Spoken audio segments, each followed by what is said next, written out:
ऐतिहासिक संशोधन करत करत ऐतिहासिक कादंबऱ्या लेखनामध्ये त्या रमल्या. त्यांचे वडील आरजी मोडी डॉक्टर आणि चळवळीचे नेते नाही कमलाकडे स्वातंत्र्य सैनिक सामाजिक कार्यकर्ते आणि स्त्रीरोग तज्ञ म्हणून व्यावसायिक वैद्यकीय व्यवसायाला सुरुवात केली खरी, पण कालांतरानं सामाजिक क्षेत्रामध्ये आणि राजकीय क्षेत्रामध्ये त्या सक्रिय झाल्या आणि मग तिथे त्या छान रमल्या. आणि ते करता करता वृत्तपत्रीय लेखन, प्रासंगिक लेखन करत करत आता अत्यंत दर्जेदार अशा ऐतिहासिक कादंबऱ्याही त्यांनी लिहिलेल्या आहेत, सिद्ध केलेल्या आहेत. तशा दोन सिद्धहस्त लेखिकेचं वरदान लाभलेल्या मान्यवर लेखिका आमच्या मेहता पुत्रीशी भविष्यात इथे आमच्यासोबत गप्पा मारायला उपस्थित आहेत. त्यांचं मी मनपूर्वक स्वागत करतो आणि टाळ्या वाजवून आपण त्यांचे स्वागत करूया कार्यक्रमामध्ये. महाराष्ट्राची जडणघडण होण्यामध्ये ज्या दोन घटकांना विशेष महत्व आहे ते दोन घटक म्हणजे आपलं संत साहित्य आणि आपला देदीप्यमान इतिहास.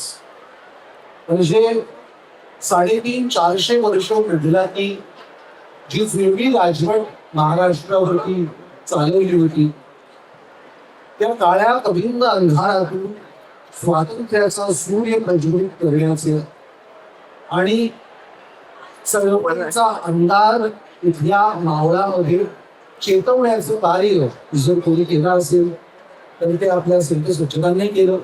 आणि शूरवीर असं आपल्या धुरंधर राज्यकर्त्यांनी केलं, आपल्या थमक्या नेतृत्वाने केलं. मराठ्यांचं देदीप्यमान इतिहास आहेच आणि त्याला बरोबरीने ही जोड संत साहित्याची लागलेली आहे. म्हणजे एकीकडे आध्यात्मिक अधिष्ठान आणि एकीकडे भुजांमधल्या बळाने सिद्ध केलेला पराक्रम, असं वैभवशाली संपन्न महाराष्ट्राला परंपरा आपल्याला लागले आहे. तर या धारकरी आणि वारकरी अशा दोन्हींच्या मिलाफातून जे काही तेज, जे नवनीत पुढच्या पिढीसाठी सोडून गेलेली आहे धोरणे, ते शोधण्याचे एक छान घुसळण करून एक साहित्यिक मेवा आपल्या पुढच्या पिढीच्या पदरात करण्याचं काम या आमच्या दोन्ही मातृप्रिय भगिनी करत आहेत. तर त्याच अनुषंगानं त्यांच्याशी गप्पा आज रंगवण्याचा हा घाट मेहता पुत्रीशी भविष्य वतीने घातलेला आहे. आणि मला ताई तुम्हाला सांगायला आवडेल की हे आपण सगळं ध्वनिचित्रमुद्रित करतोय जेणेकरून पुढच्या काळामध्ये युट्यूबवरती, फेसबुकवरती हे प्रकाशित केलं जाईल आणि मग कुठेही आपले जे असंख्य वाचक आहेत, देश परदेशातले जे वाचक आहेत त्यांच्यापर्यंत हे पोहोचेल. म्हणजे मला खरंच सांगतो की आज मी फक्त निमित्त मात्र अशीच साधारण माझी भूमिका मांडणार तर या दोघांनाही ऐकायला मिळलं, त्यांचा प्रवास तुमच्याकडून ऐकायला मिळणार माझ्यासाठी सुद्धा म्हणून तुम्ही प्रास्ताविक जेवढं बोलता येईल तेवढं बोलून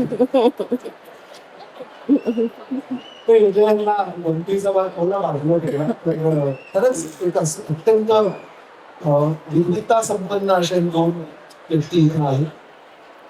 तुम्हाला मंजुषीने तुमच्यापासून सुरुवात करायला आवडेल. साधा सोपा परंपरेचा प्रश्न की ओव्या, अभंग, भारुड, गवळणी असं जे दर्गच्च प्रबोधनाचं संतांचं साहित्य आहे त्या एका ठेव्याची चावी कशी सापडली आणि मग ते कवाड हलवून किलकिलं करून बघावं असं कसं वाटलं आणि मग आत गेल्यानंतर काय हाती लागलं आणि कशा त्याच्यात तुम्ही रमलात, कशी ती वाट सापडली सांगा.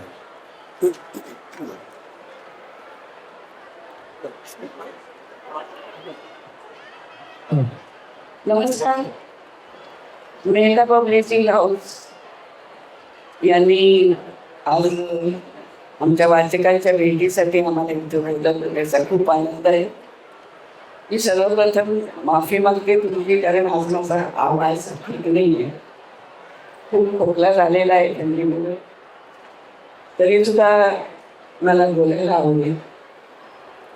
आता अक्षयने विचारलं की ही चावी तुम्हाला कशी सापडली, तर थोडस मी विस्तारानं बोललं तर चालेल. मी MA ला असताना मराठी माझा विषय होता आणि संत तुकाराम हा 100 मार्काचा पेपर मला अभ्यासाला होता. 100 मार्काचा पेपर होता म्हणजे साहजिकच त्याचा अभ्यास खूप केला. हा.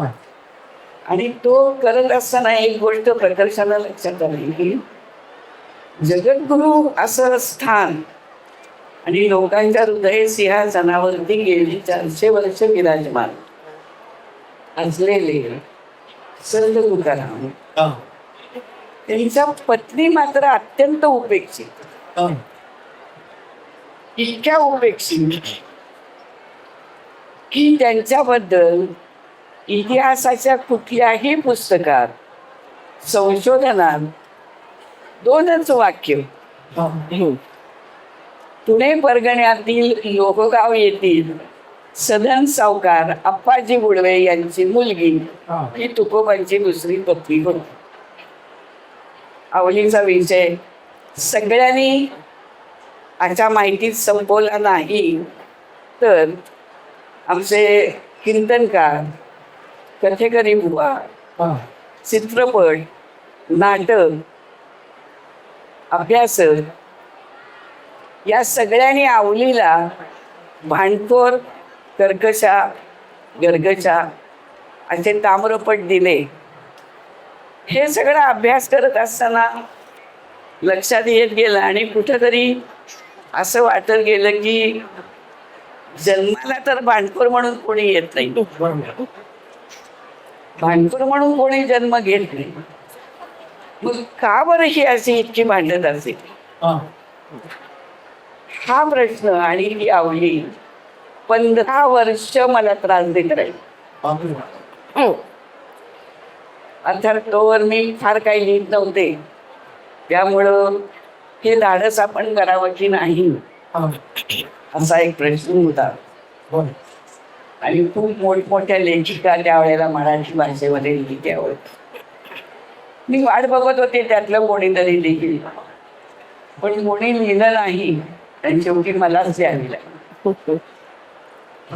आणि मग आवली लिहित असताना तिचे वडील सदन सावकार या 2 शब्दावर मी तिचं बालपण उभं केलं.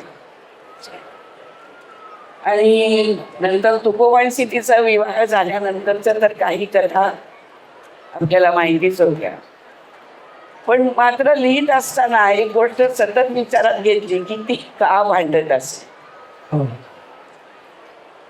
आणि मग असं लक्षात आलं की केवळ विठ्ठल भक्ती करणारा नवरा काही काम करत नाही, 4 पैसे मिळवत नाही. पदरात 4 पोरं तरी होती. तुकोबा सदैव वैकुंठाला गेले तेव्हा 6 होते. बरं. 7वं पोटात होतं. 6वं पोटात म्हणजे 4 पोरं. त्या आईनं कशी जगवायची. शेवटी ती आई आहे ना. आणि मग याला कारण कोण? विठोबा. त्यानं नादाला लावलं माझ्या नवऱ्याला, नाहीतर नवरा शहाणा होता. बरं. अशा साध्या सोप्या भावड्या भावनेनं अवली भांडत राहील.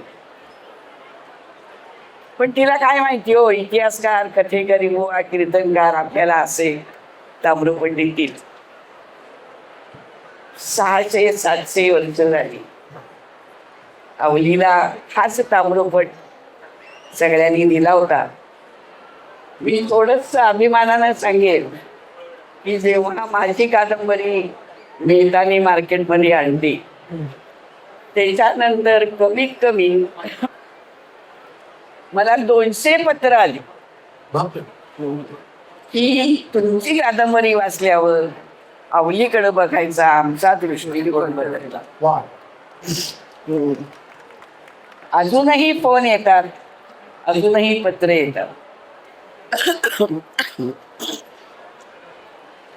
हाच तर माझा उद्देश होता ना की तिला जो ताम्रपट दिलेला होता भांडकुद तो कुठेतरी पुसला जावा. आणि थोडीफार का होईना मी त्याच्यात यशस्वी झाले. आणि मग त्यानंतर असं झालं की अवली कादंबरी छापायला द्यावी की नाही या भीतीत मी होते. हो. कारण तुकोबा जगद्गुरू मी 5 ते 6 संत साहित्याच्या अभ्यासकांना भेटून आले, मोठ्या मोठ्या अगदी युवा पठाणांच्या पर्यंत गेले. सगळ्यांनी मला सांगितलं ही कादंबरी छापू नका. का? तर अहो, तुम्ही तुकोबांच्या पत्नीवर कादंबरी लिहिताय म्हणजे तुम्ही तुकोबांना वाईट ठरवलं असणार या समजुतीनं लोक तुमच्या घरावर दगड. मी 6 महिने ती कादंबरी लिहून माझ्या कपाटात ठेवली तशी. पण नंतर मात्र मला डॉक्टर अशोक कामत सरांसारखा एक खंदा पालक भेटले. त्यांना जेव्हा मी भेटले आणि कादंबरी वाचायला दिली, हाताने लिहिलेलं हस्तलिखितच, तेव्हा त्यांनी मला सांगितलं की बिनधास्त छापायला द्या. दगड कोण मारायला लागले तर पहिला दगड मी खाई म्हणा. मग मी ती मेहता प्रकाशनकडे पाठवली आणि आश्चर्याची गोष्ट म्हणजे 5 महिन्यात ती कादंबरी छापून आली. पुढची आश्चर्याची गोष्ट म्हणजे 6 महिन्यात त्याची दुसरी आवृत्ती, 8 महिन्यात तिसरी आवृत्ती, 1.5 वर्षात 4थी आवृत्ती. मला वाटतं आता त्या कादंबरीची 6वी आवृत्ती असेल, 6वी किंवा 7वी. आणि मग त्यानंतर अशोक कामत सरांनी या संत वाङ्मयामध्ये माझ्या बोटाला धरून मला नेलं. त्यांना असं वाटलं असेल मी बरं लिहिते जरा, म्हणून त्यांनी मला चोखोबांच्यावर कादंबरी लिहायला सांगितली. ती जोहार मायबाप जोहार गेली. आणि मग असं वाटलं की जे हे संत आहेत की माणसाच्या आयुष्याला दिशा दाखवत आहेत, त्यांना आपण सर्वसामान्यांपर्यंत पोचू, म्हणून मग मी संतांच्या कादंबरी लिहिली. तर अतिशय हा असा उत्कंठावर्धक असा हा प्रवास आहे किंवा अत्यंत सजगपणे संवेदनशीलपणे तुकोबांच्या आवडीबद्दल काहीतरी वाटणं आणि मग त्याचा शोध घेत घेत इतिहासात संत साहित्यामध्ये जाऊन विशेषतः संतांच्या इतिहासामध्ये नसेल. मला एक प्रश्न इथे असा तुमचा विचारावा असं वाटतं, जसं आपलं झालं थोडंसं की तुम्ही ती फक्त संत साहित्यावरती लिहिलं असं नाही. तुमच्या परिचयात पण त्याचा उल्लेख आहे. तुम्ही सामाजिक कादंबऱ्या, कथा लिहिलेल्या आहेत, रहस्य कथाही तुम्ही लिहिलेल्या आहेत, बालसाहित्यही आहे, कविताही लिहिलेलं आहे, प्रवास वर्णनही लिहिलेलं आहे आणि आध्यात्मिक अंगाचं पण लेखन केलेलं आहे. पण हे सगळं करत असताना संत साहित्यावरती पण लिहिणं, ह्या सगळ्याचं संतुलन कसं साधता आलं आणि त्याचा प्रभाव कसा काय कशाचा सगळ्यात जास्ती प्रभाव होता? मुळात असं आहे की संतांच्या बद्दल लिहिताना पूजनीय भाव ठेवूनच लिहायला पाहिजे. संतांच्या जीवनावर लिहायचं म्हणजे अत्यंत जबाबदारीनं लिहिलं पाहिजे. ही जबाबदारीची जाणीव मला बाकीचं साहित्य लिहिताना उठवलं. वा वा. की कुठंही फेक लिहायचं नाही, कुठेही वाद निर्माण होईल असं लिहायचं नाही, ही काळजी मला संतांच्या बद्दल लिहिताना तर घ्यावीच लागली. पण त्याचा उपयोग इतरही कादंबऱ्या लिहिताना झाला. परत संतांच्या जीवनावर कादंबऱ्या लिहिताना त्यांच्या बालपणापासून मी लिहित गेले. ते बालपण मी स्वतः अनुभवलं आणि मग बालसाहित्य पण लिहिलं. म्हणजे मध्यभागी संत आणि त्याच्या भोवताली बाकी सगळं साहित्य, प्रत्येक साहित्याचा एक तरी धागा संतांच्या पर्यंत पोचला आणि मग एक प्रकारे माझ्या लेखनाला एक दर्जा प्राप्त झाला असं मी नक्की म्हणतो. तो आपला संस्कृत सुभाषित किंवा श्लोक आहे की सर्व देव नमस्कार प्रतिक, तसं हे सगळं जे जे आहे ते धागे संतांपर्यंत जोडायचे. मला आमच्या प्रमिलाताईंकडे आता मला म्हणावंसं वाटतं. प्रमिलाताई मेहता भूपेशी व्यवस्थापन तुमचं मला स्वागत करते. धन्यवाद.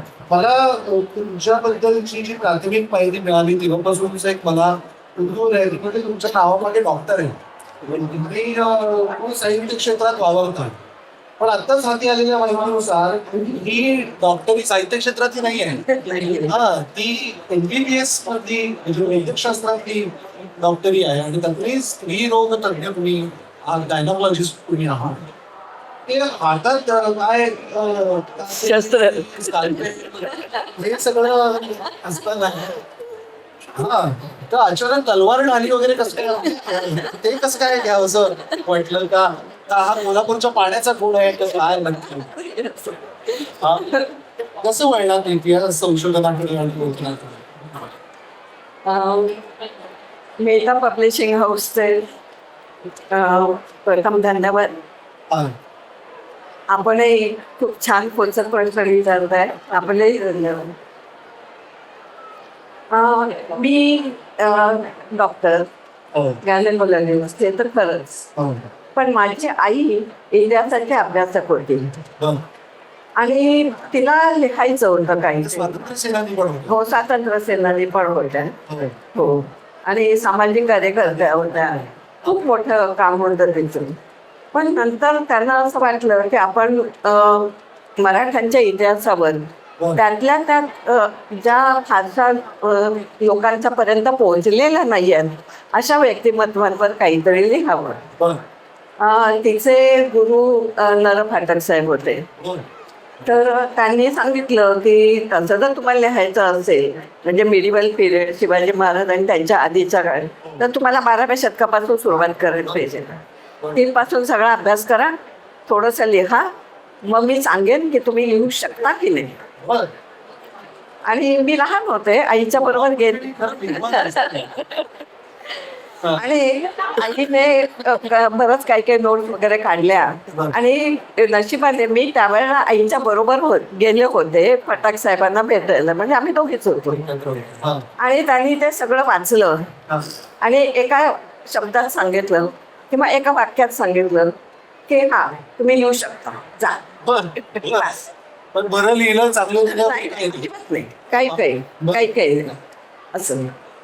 आणि त्यानंतर आईने लिहायला सुरुवात केली, नोट्स काढणं, अमकं तमकं वगैरे वगैरे. काही प्रसंगही थोडेसे लिहिले. हा. आणि माझ्या आईला अचानक कॅन्सर झाला आणि ती अचानक गेली. त्यावेळेला मी माझी DGOची परीक्षा देत होते बरं. बरं. आणि हाऊस सर्जन होते. हा. त्यामुळे मला वेळच नव्हता हे सगळं बघायला. तर मी हे सगळं जे काही तिचं होतं ते सगळं पुरातत्व विभागाचे त्यावेळेचे प्रमुख होते खोबरेकर काका, त्यांच्याकडे सगळं दिलं. बरं.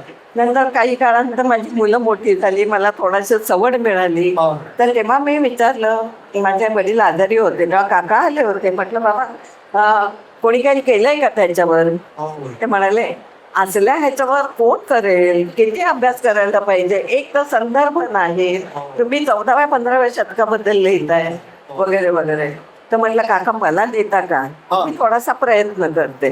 बरं. माझी त्यावेळेला कल्पना अशी की साधारण आईने बऱ्यापैकी लिहिलं असेल तर ते आपण क्रोनॉलॉजिकली लावूया आणि छापूया.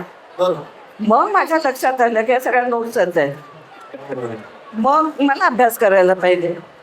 आता नशिबाने असं झालं होतं की गायनाकोलॉजिस्ट असले तरी माझी मुलं लहान होती, त्यामुळे मी ICMR मध्ये काम केलं, म्हणजे Indian council of medical research. बरं. तर त्यामुळे रिसर्चची बॅकग्राऊंड थोडीफार होती मला, नाही असं नाही. तर मग म्हटलं चला आता आपण रिसर्च करूया, आपण हे करूया. आणि लिहायचं कोणावर तर मालोजी महाराज. मालोजी महाराज म्हणजे शिवाजी महाराजांचे आजोबा. आता त्यांच्याबद्दल आपल्याला इतिहासामध्ये एवढंच माहिती की मला असं आठवतं की असं चित्र होतं आमच्या इतिहासाच्या पुस्तकात की नांगर फेकला आणि तलवार दिली आणि त्यांनी हे केलं आणि त्यानंतर शहाजी महाराजांनी अमकं केलं, एवढंच. एक एक दोन दोन तर मग म्हटलं की नाही आता हा काळाचा आपण अभ्यास करायचा. मग तो सगळा अभ्यास करायला लागले. त्याच्यासाठी खूप खूप म्हणजे काम करावं लागलं.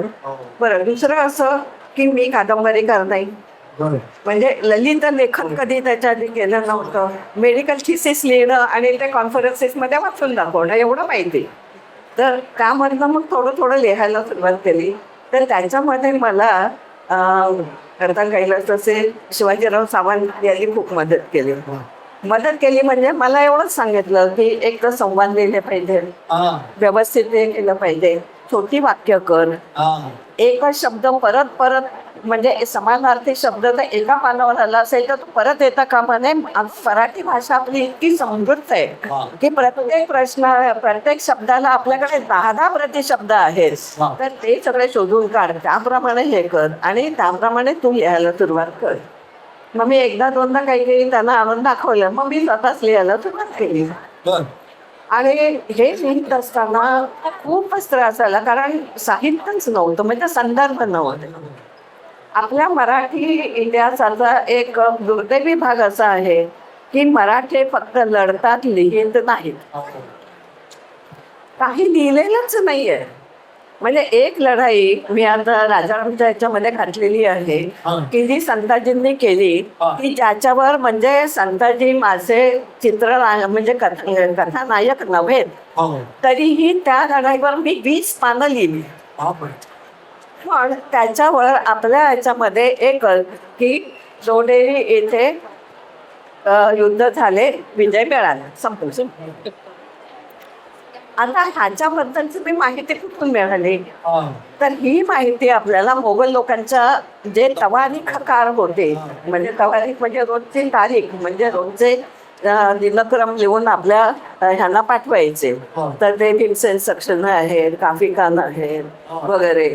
तर माझ्या नशिबाने एक झालं की त्यावेळेला त्यांची मुळात फारशी जरी पुस्तकं होती तरी बऱ्याच पुस्तकांचं मराठीमध्ये भाषांतर झालं होतं, त्यामुळे माझं काम बऱ्यापैकी सोपं झालं. दुसरं असं की आपल्याला तंजावरचं जे लायब्ररी आहे खूप समृद्ध आहे. आता तिथे जो घोषल वंश चरित म्हणून नावाचा ग्रंथ आहे, त्याच्यामध्ये मला माधवजी राजांच्या आईचं नाव रेखा आहे हे समजलं. रेखा, बायकोचं नाव दीपा, म्हणजे ह्याची नाव आहे. आता त्याच्यात रेखाऊ म्हटलंय, दीपाई म्हटलंय, म्हणजे असं. परंतु असं हे इतकं म्हणजे मला तिकडे मिळालं ते सगळं त्याच्यामध्ये, इथे काहीच मिळत नव्हतं. त्यानंतर परदेशी जे लोक होते, म्हणजे आपल्याकडे त्यावेळेला फ्रेंच लोक येत होते, ब्रिटिश येत होते किंवा पोर्चुगीज येत होते, तर तेही त्यांच्या ह्यांना मालकांना किंवा त्यांचे जे कोणी वरिष्ठ होते त्यांना रिपोर्ट्स पाठवायचे की यावेळेला असं झालं, आमचं असं झालं, तमकं तसं झालं, त्यातनं मिळतं. आणि हेही सुद्धा म्हणजे माझ्या भाग्यात आहे की बऱ्याचशा गोष्टी म्हणजे पोर्चुगीज का फ्रेंचमधल्या काही लोकांनी मराठीमध्ये ट्रान्सलेट केलेल्या आहेत, त्यामुळे माझं काम खूप सोपं झालं तसं म्हटलं तर. इव्हन फारसीमध्ये खूप मोठं काम सेतू माधवराव पगडीने केलं आहे. त्यांनी कितीतरी पुस्तकं त्यांच्यातली भाषांतर करून आपल्याकडे दिलेली आहे. नाहीतर मराठी इतिहास मराठी लोकांचा कोणी लिहिलेलं नाही आहे, तो मिळतच नाही. तर त्या ह्याच्यामधून आम्हाला मिळालं. परत त्यांचे आध्यात्मिक गुरु हे शेख मोहम्मद, मग आता ते सगळं शेख मम्मी श्रीगोंद्याला गेले, त्यांचं सगळं हे बघितलं तिथला. त्यांचं संपूर्ण वाङ्मय मला असं वाटतं माझ्याकडे असेल कदाचित. तर असं म्हणजे खूप ते वाचायला लागलं. म्हणजे अख्ख्या पुस्तकात मी 2च ओव्या त्यांच्या घातल्या आहेत, पण त्याच्यासाठी मी 6 महिने त्यांच्या वाङ्मयाचा अभ्यास करत होते. तर हा म्हणजे असा खूप अभ्यास करावा लागला. त्यातनं मग ती पहिली कादंबरी माझी सिद्ध झाली, माधवजी राजांपर्व, आदी पर्व म्हणून असं. त्यानंतर मग त्या प्रकाशनाच्या वेळेला मधु मंगेशकर नाईक साहेब आले होते, जयसिंगराव पवार होते, त्यावेळेचे IG होते, भगवंतराव मोरे वगैरे उत्तम वाचक आहेत ते सगळी मंडळी होते. आणि त्यावेळेला सगळ्यांनी मला असं सांगितलं की तुम्ही ताराबाईंच्यावर का लिहित नाही? का तर एक तर तुम्ही कोल्हापूरच्या आहात, आणि दुसरं म्हणजे की त्यांच्यावर कॉम्प्रिहेन्सिव्ह कादंबरी नाही आलेली, तर तुम्ही का लिहित नाही? मग मी त्यांचं ज्यावेळेला वाचायला गेले त्यावेळेला मला असं वाटलं की अहो राजाराम महाराजांचं तर कोणीच केलेलं नाही. आता जो 27 वर्षाचा काळ आपण म्हणतो की शिवाजी महाराजांच्या मृत्यूपासून ते औरंगजेबाच्या मृत्यूपर्यंत हा जो काळ आहे 27 वर्षाचा, त्यातले 9 वर्ष संभाजी महाराज लढले, हो. शेवटची 7 वर्ष ताराराणी लढल्या हो. आणि 11 वर्षाचा काळ हा राजाराम महाराजांचा होता. बरं. संभाजी महाराजांच्या मृत्यूनंतर जेव्हा रायगड पडला त्यावेळेला फक्त 2 किल्ले आपल्याकडे राहिले होते. त्यानंतर राजाराम महाराजांच्या मृत्यूच्या वेळेला माळव्यापासून तुंगभद्रेपर्यंत आणि इकडे पर्यंत एवढं मोठं राज्य उभं राहिलं होतं. कारण ते दिंडीला असून ते सगळ्या लोकांना काम करायला लावत होते. वतनदारी त्यांनी परत सुरू केली वगैरे, तो भाग वेगळा आहे.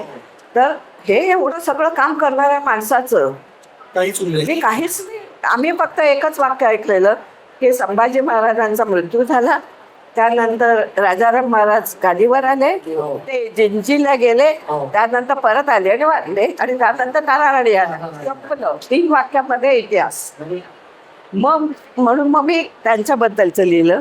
बरं. असं तर म्हणजे दुर्लक्षित नाही पण अलक्षित जी व्यक्तिमत्व जसं आता ह्यांनी केलंय अवलीबद्दलचं वगैरे किंवा असं, तर त्याप्रमाणे म्हटलं की अलक्षित जी व्यक्तिमत्व आहेत की त्यांच्याबद्दलचा इतिहास खूप मोठा आहे परंतु लोकांपर्यंत आलेला नाही, तर तो आणावा या प्रेरणेने मी लिहिलं. जे आईने अपूर्ण राहिलेलं काम ठेवलेलं होण्यापेक्षा आईमधून अपूर्ण राहिलेलं काम लेकीने पूर्णत्वास केलं. मला असं म्हणजे विशेष आहे, कौतुकाचं आहे. आणि आपल्याकडे भारतीय संस्कृतीमध्ये ही परंपरा आहे की वडिलोपार्जित मातृ परंपरेतून आलेल्या विषय. मला तृप्तीने असं म्हणायला नक्की आवडेल की आता एवढा काळ गेल्यानंतर आता तुम्हाला ऐतिहासिक कादंबरी लेखनाची नाडी सापडलेली आहे. असं म्हणायला हरकत नाही. असं म्हणायला हरकत नाही. कादंबऱ्या मला सांगा विश्वदेवी, तुम्ही आणि प्रवीणाताई मैत्रिणी हा ना? हा, 1 मिनिट मला त्याच्यामध्ये सांगायचंय की आधी पर्व मी लिहिली. मी काही लेखिका नाही त्यामुळे आणि इतिहास संशोधक पण नाही, त्यामुळे म्हटलं मी कादंबरीच लिहायची कारण मला तो अधिकार नाही, कारण मी काय संशोधक वगैरे नाही. आणि ही लिहून माझ्याकडे 2 वर्ष पडून होती. ह्यांचं माझी ओळख झाल्यानंतर मग मी हळूच त्यांना एकदा सांगितलं की असं असं मी एक लिहिलंय पुस्तक वगैरे वगैरे, आणि मला माहित नाही प्रकाशकांकडे कसं जायचं किंवा कसं छापायचं. त्यांनी माझ्या बकोट्याला धरून अनिल मेहतांच्याकडे नेलं, अक्षरशः गाडीत घालून नेलं आणि त्यांना सांगितलं की असं लिहितात. त्यांनी सांगितलं सुनीलकडे जा, सुनीलकडे, आणि मग तिथनं पुढं माझ्या लेखनाला सुरुवात झाली. म्हणजे हा माझा आणि मैत्रीचा संबंध असा बंध आहे. म्हणजे या दोघींबरोबर आता मी पुढे अनौपचारिक गप्पा मारत होतो, त्याच्यातले काही धागे मला सापडली आणि मला अशी गोष्ट लक्षात येईल. सामान्यतः मराठी मध्यमवर्गीय स्त्रियांच्या बाबतीत एक असा समज पसरवला जातो की या 2 भगिनी एकत्र आल्या संध्याकाळच्या वेळेला त्या काय करत असतील, तर 2 कप चहाचे आणि मग आज कुठली हे लागले, आज शेजारच्या मध्ये काय झालं बुवा, आज तिकडे काय झालं बुवा, अशा गप्पा मागत असतील असा एक समज पसरवला जातो. आपल्याकडे त्याला एक अत्यंत जिवंत अपवाद बसलेला आहे. मला फार कुतूहल आहे की एकीकडे संत साहित्याच्या अभ्यासक आणि एकीकडे आपल्या इतिहासाच्या अभ्यासक, अशा या 2 मैत्रिणी तुम्ही जेव्हा एकत्र येता संध्याकाळच्या वेळेला, तेव्हा चहा बरोबर नेमके काय गप्पा करता हो तुम्ही? एक तर आम्ही चहा पित नाही, पहिली गोष्ट. आणि दुसरी गोष्ट म्हणजे गप्पा काय करतो, तर समजा मला आता असं वाटलं की आता एकनाथांच्या वरची मी कादंबरी लिहिला, एकनाथांचं आणि त्यांच्या मुलाचं पटत नव्हतं. एकनाथांचा मुलगा हरिप्रसाद, एकनाथांचं जे तत्व होतं अस्पृश्यता नष्ट करायचं, त्याच्या तो विरोधात होता. बरोबर. आणि त्या काळातले अस्पृश्यता मानणारे अनेक लोक त्याला बरीला घालत होते. मग मला असं वाटलं की त्या काळाचा विचार केला तर हरिप्रसादचं पण बरोबर आहे, आणि नाथांच्याकडनं विचार केला तर नाथांचं तर मोठेपण आहे. याचा मध्य कसा साधायचा मी यांना विचारलं. अच्छा, तसं त्यांनी काय तुम्ही काय विचारलं परवा? मी पण बऱ्याच वेळा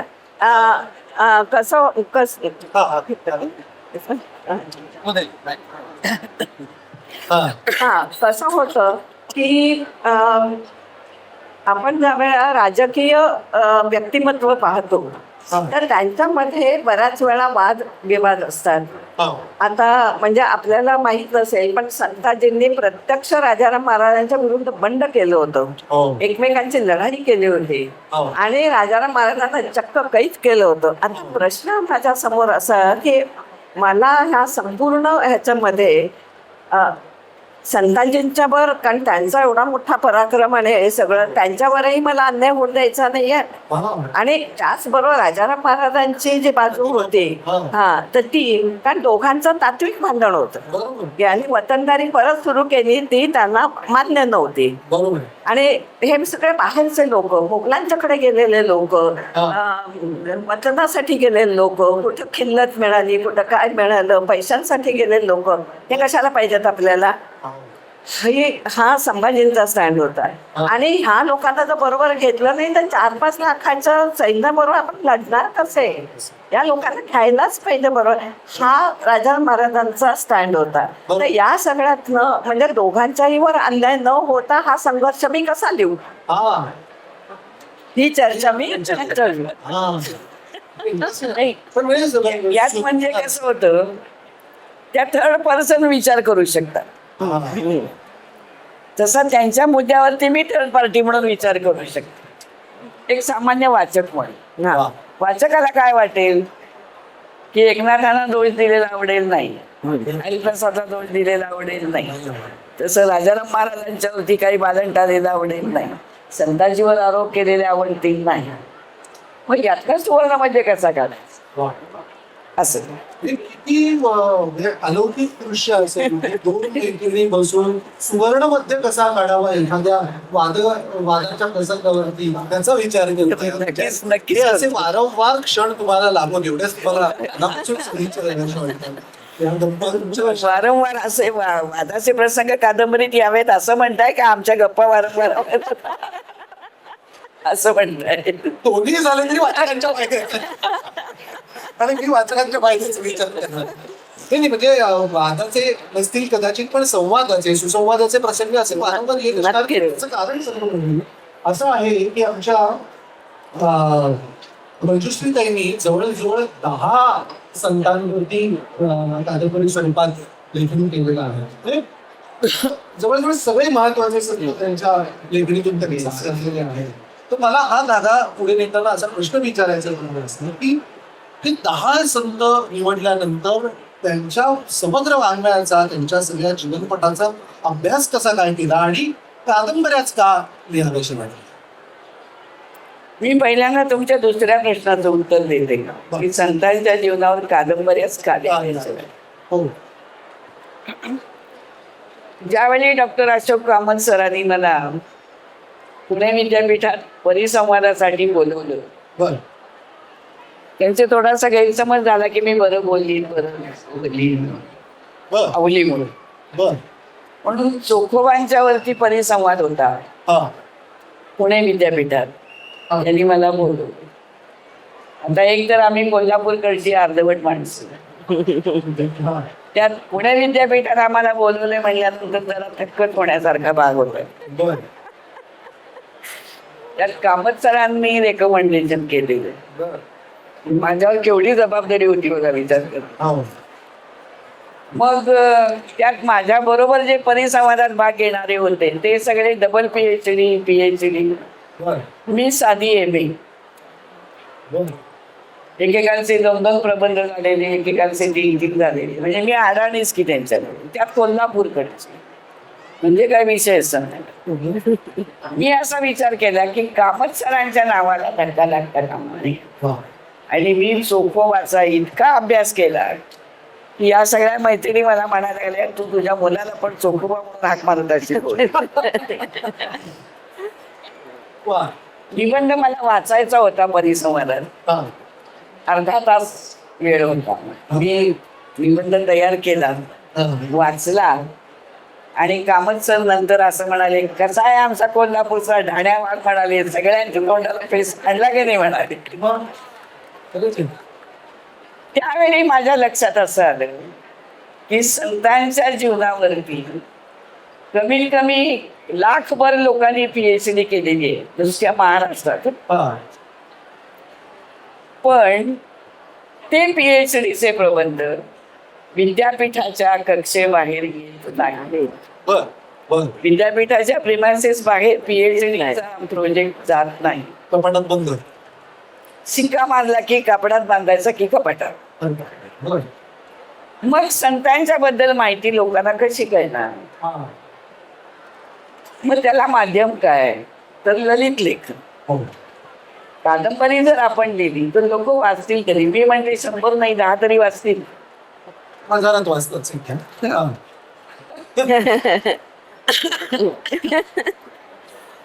म्हणून मग मी ते देवी चोखोबाचा अभ्यास केलेलाच होता. हा. कादंबरी लिहिली जोहार मायबाप जोहार. त्याबद्दलचा एक प्रसंग मला सांगायला आवडेल. नाव घेऊन सांगते. हो. एके दिवशी दुपारी 1:30 वाजता मला एक फोन आला. बर. एक जेंट्स आवाज होता. तो म्हणाला मॅडमना तुमच्याशी बोलायचं. बर. कोण कोण मॅडम काय? ठीक आहे असू दे म्हणते. बर. मग त्या मॅडम फोनवर आल्या. हा. म्हातारा आवाज होता. बर. त्या म्हणाल्या मी अनिता राजगुरू. बर. भगतसिंग राजगुरू जे होते त्यांच्या त्या सुनबाई. बर. त्या म्हणाल्या मी पण लिहिते थोडंफार. पण असं झालंय म्हणाल्या की गेले 6 महिने मी वेळ लिहिलं नाही. अरे बर. आणि माझ्या मुलानं माझ्यासाठी घरामधलीच एक खोली हॉस्पिटलाइज केलेली आहे. बर. आणि ऑक्सिजन लावल्याशिवाय मला काहीही करता येत नाही. 1 मिनिट सुद्धा मला ऑक्सिजन बाजूला ठेवून चालत नाही. बर. परवा माझा वाढदिवस झाला. माझ्या भाचीनं मला ही तुमची कादंबरी दिली जोहार मायबाप जोहार. माझा जो अटेंडंट आहे तो आता पहिल्यांदा तुमच्याशी बोलला. हा. आवाज येतो ना ऐकायला. त्याला मी सांगितलं की तू मला रोज थोडं थोडं वाचून दाखव. हा. त्यानं वाचायला सुरुवात केली. पहिले 2-3 पानं त्यानं वाचल्यावर मला काय ते आवडलं नाही त्याचं वाचले. बर. मी शेवटी असं केलं की त्याला सांगितलं की 5 मिनिटं का होईना माझं मी वाचते. मी अशी झोपलेली असते तू माझ्या डोळ्यासमोर पुस्तक धर. बापरे. तसं 4 दिवस केलं म्हणाल्या. हा. नंतर मला असं वाटलं की 5 मिनिटं का होईना आपण उठून बसून वाचा. बर. की मला ते आवडायला लागलं. मग मी उठून बसून टेकून बसून माझी मी समोर धरून वाचायला लागली. बर. आणि 4-5वं प्रकरण मी वाचत असताना हा. मला लावलेला ऑक्सिजन मी कधी बाजूला काढून ठेवला माझं मला कळलं नाही. वा. आणि मी तसं अर्धा तास वाचले. हा. आणि असं मग मी रोज वाचत गेले. आणि एके दिवशी अचानक मुलगा लवकर घरी आला. त्यानं बघितलं मी ऑक्सिजन बाजूला काढून ठेवले आणि पुस्तक वाचत बसलो. त्यानं म्हणलं प्रेमान घातलं. मला बोलला मी कशासाठी हे सगळं केले तू जगावीस म्हणून केले आणि काय तुला मरणाचे डोहाळे लागले. हो. मी त्याला सांगितलं की बाबा रे हे पुस्तक मी वाचायला लागल्यापासून मी ऑक्सिजन कधी काढून ठेवते माझं मला कळत नाही. वा. मी म्हणजे अगदी इकडं 12 मला ऑक्सिजन लावायची वेळ आली. त्या बाईंचं असं बोलणं झालं. त्या बाई म्हणाल्या माझा मुलगा तुमच्याशी बोलणार आहे. वा. वा. तो मुलगा बोलला. तो म्हणला मी बाकी काही बोलत नाही. मी फक्त एवढंच सांगतो की मिरॅकल होतात असं मी ऐकलं होतं. मिरॅकल होताना मी माझ्या घरात प्रत्यक्ष बघतो. हा प्रसंग हा. अनिता राजगुरूंच्या परवानगीनं मला वाटतं जोहारच्या 4थ्या आवृत्तीत आपण घातलेला आहे. वा. त्यांची परवानगी घेऊन घातला मी.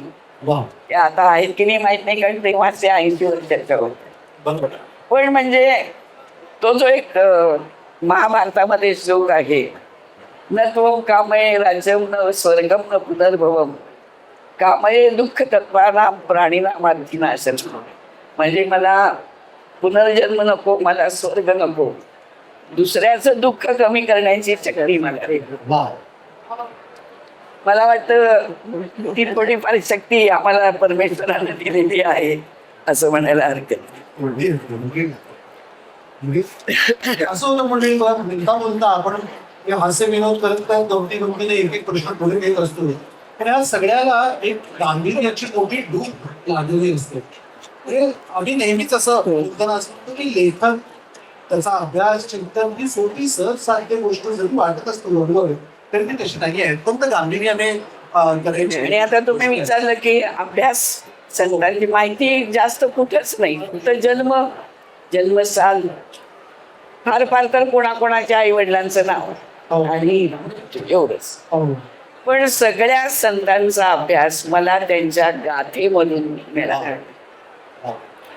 त्यांच्या गाथांचा, अभंगांचा अभ्यास केला हो. आणि प्रत्येक गाथेत काही प्रसंग आहे असं नाही, नाही.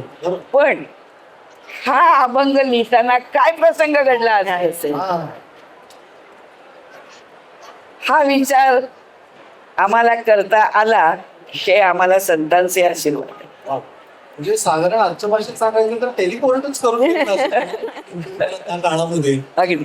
तुमचंही काही वेगळं नसेल झालं की अभ्यास करत असताना एकेकाळी कोण आहे रे तिकडे असं म्हणून वगैरे असतं.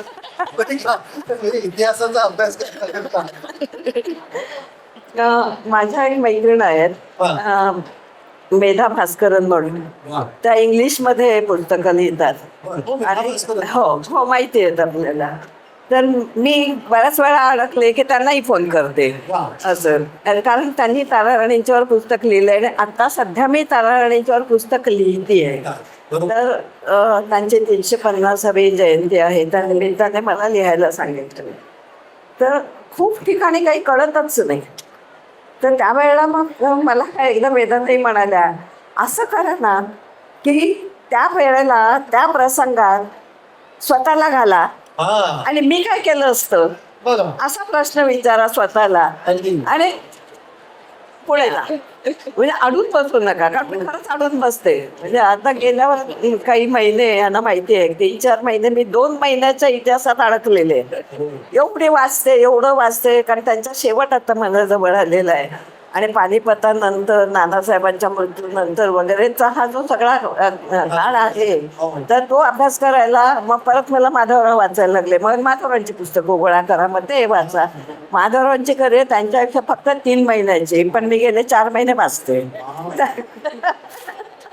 तर हे सगळं करावं लागतं, कारण सर्वच ठिकाणी तुम्हाला सर्व संदर्भ मिळत नाही. आणि त्यावेळेला तुम्हाला खरंच विचार की त्यावेळेला त्या व्यक्तीने कसं वागलं असेल, साधारण त्यांचं म्हणजे स्वभाव, चरित्र, त्यांना आलेले त्यांच्या आयुष्यातले अनुभव, त्यातनं ते कशी घडली आहेत माणसं, त्याच्यावरनं आपल्याला अंदाज आलेला असतो.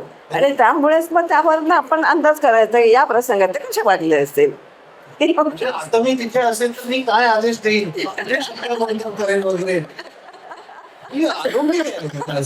पण ती मोकळी पण आहे इतिहासामध्ये दिशाभेरी करता येईल आणि त्याने तुमच्या व्यक्तिमत्वावरती त्याचा प्रचंड परिणाम होत. म्हणूनच मी कादंबरी लिहिली. इतिहासाचं पुस्तक लिहायला तुम्हाला सगळे दाखले लागतात, तिकडे लेखी तुम्हाला सर्व हे लागतात, म्हणजे पुरावे लागतात. इथे मला थोडंसं हे स्वातंत्र्य आहे. एक वाक्य 2 वाक्य मिळाली की त्याच्यावरनं मी 10 पानं लिहू शकते. मला असं नक्की वाटतं की हे स्वातंत्र्य उपभोगत असताना त्याच्या पाठीमागच्या जबाबदारीची जाणीव पदोपदी असते. एक तुम्हाला विशेषतः आपल्या म्हणजे महाराष्ट्रामध्ये शिवाजी महाराजांच्या संबंधातल्या किंवा नात्यातल्या कुठच्याही व्यक्तीबद्दल लिहिताना प्रचंड जबाबदारीने लिहावं लागतं. आणि कुणाच्या भावना आणि काय होईल हे आपल्याला माहित नाही. आणि इव्हन म्हणजे ज्या वेळा घोरपड्यांचं मी लिहित होते, तर घोरपड्याचं माझे पाहुणे पण आहेत. म्हटलं तर माझ्या घरातच येऊन बसतील, हे काय लिहिताय तुम्ही आमच्या पूर्वजांच्या बद्दल, असं म्हणजे इतकं तुम्हाला ते जबाबदारीने आणि ह्याने लिहावं लागतं.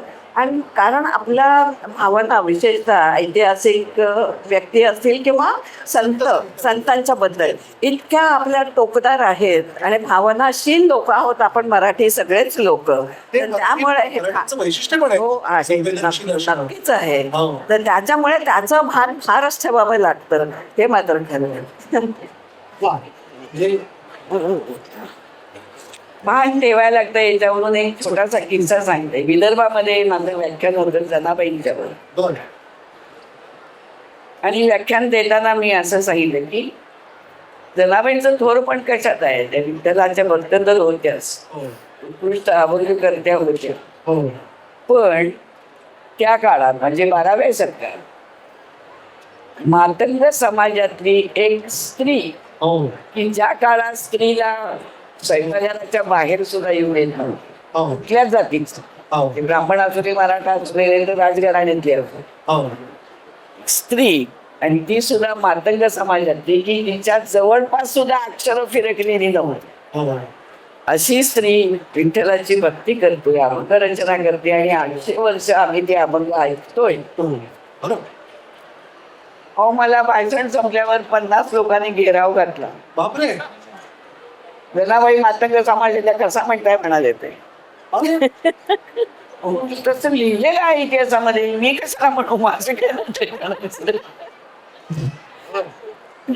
मग त्यांना नामदेवाचा अभंग दाखवला, हा. मग त्यांना ते पटलं. हा. म्हणजे मला काय सांगायचंय की लोकांना उत्तर द्यायला सुद्धा आपल्याकडे काहीतरी पाहिजे. या सोनी प्रकट आहे. अभ्यास. मला असं वाटलं की बहुतेक मी मार खाणार. हा अंतर्बाह्य बदलून टाकणारा असा तुमचा आतापर्यंतचा प्रवास आहे. अजून काही तुम्हाला वेगळे मुद्दे पसंत काही? नाही, मुद्दे असं नाही. माझी नवीन कादंबरी मुक्ताई, हो. काही ती येते कदाचित या महिना अखेरीला किंवा जानेवारीत येईल. पण कादंबरी खूप सुंदर आहे.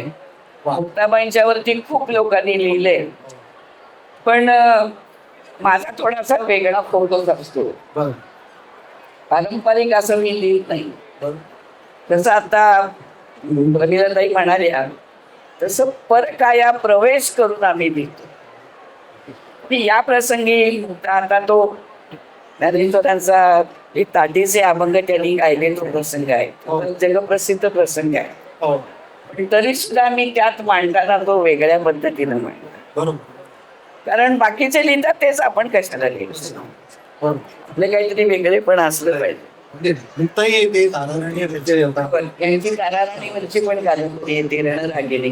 मला अगदी शेवटचा एका अगदी समारोपाचा प्रश्न, मी बहुतेक सगळ्या साहित्यिकांना या ना त्या मार्गाने हा प्रश्न विचारलेलाच आहे. विशेषतः आमचे संजय सिंग सर जेव्हा आले होते ते शोधपत्रकारिता करतात, तेलगी घोटाळा उघडकीला त्यांना मी असं विचारलं होतं की असं सतत बंदुका, मग काय केसच्या फाईल्स, मग खटले, पोलीस वगैरे असं सगळं तुमच्या अवतीभोवती चालू असतं, तेव्हा घरातून काय प्रतिक्रिया येते असं त्यांना विचारलं होतं. तसं आता मला तुम्हाला विचारायचं तुम्हाला यायला की असं जेव्हा म्हणजे आज काय ही मोहीम, उद्या काय ते परवा ते शिक्कामोर्तब, मोर्चे बांधणी वगैरे असं सगळं जेव्हा घरातही चालू असतं, घरातून काय नेमक्या प्रतिक्रिया असतात? मी नेहमी म्हणते की एका यशस्वी पुरुषाच्या मागे स्त्री असते, हो.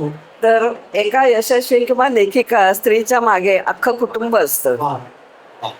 आणि त्या सर्वांनी सहकार्य केल्याशिवाय आम्ही एवढा अभ्यास करणं, त्याच्यासाठी वेगवेगळ्या लायब्ररीमध्ये जाणं, म्हणजे माझे यजमान मला युनिव्हर्सिटीच्या लायब्ररी सोडायला पण यायचे आणि ते संपलं माझं वाचून की मला न्यायला पण यायचे. येऊन सांगतील